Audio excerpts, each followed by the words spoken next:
Hello viewers, আপনাদের সাথে আমি আজকে শেয়ার করব রাজমা রেসিপি। এখানে রাজমাগুলো কাঁচা রাজমা, আর এটা দিয়ে আমি রেসিপি বানিয়ে দেখাবো। প্রথমে তো আমি জলে নুন দেব 1 চামচ। নুন দিয়ে কাঁচা রাজমাগুলোকে জলের মধ্যে ঢেলে দেব। সবগুলো রাজমা দিয়ে সিদ্ধ বসিয়ে দেব। আর যতক্ষণ এটা সিদ্ধ হবে ততক্ষণে আমি মশলাটা রেডি করে নেব। প্রথমে একটি মিক্সার জারে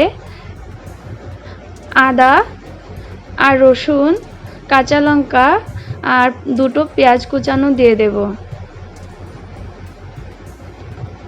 তার মধ্যে দিয়ে দেব সাদা কালো সরষ, দিয়ে একসাথে পেস্ট করে নেব। এখানে দেখুন রাজমাগুলো খুব ভালো করে সিদ্ধ হয়ে গিয়েছে। এখন আমি পটল ভাজা বসিয়েছি, এটা উঠিয়ে নেব। আর এখন ওই তেলে আরও সামান্য পরিমাণে তেল দিব। তেলটা গরম হয়ে গিয়েছে, এখন তেজপাতা আর জিরে ফোড়ন দেব।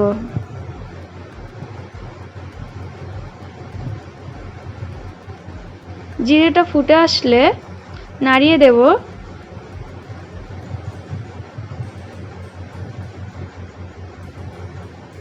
এখন পেস্ট করা মশলাগুলো দিয়ে দেব। দিয়ে কিছুক্ষণ নাড়িয়ে নেব। গ্যাসের স্টিমটা ফুল রেখে আমি ভাজছি। এখন এর মধ্যে দিয়ে দেব জিরে, হলদি, ধনিয়া পাউডার আর লঙ্কার গুঁড়ো দিয়ে একসাথে ভালো করে কষিয়ে নেব। মশলাটাকে খুব ভালো করে কষাতে হবে।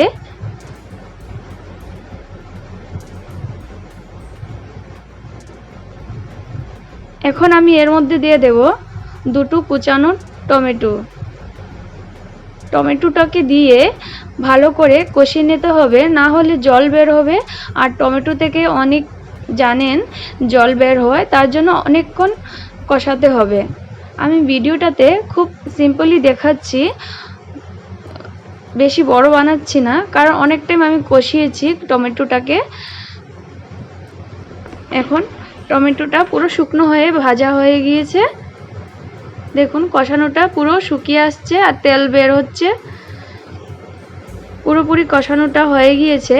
এখন আমি দিয়ে দেব জল। জল দিয়ে ভালো করে চারিদিকে নাড়িয়ে চাড়িয়ে নেব মশলাটাকে।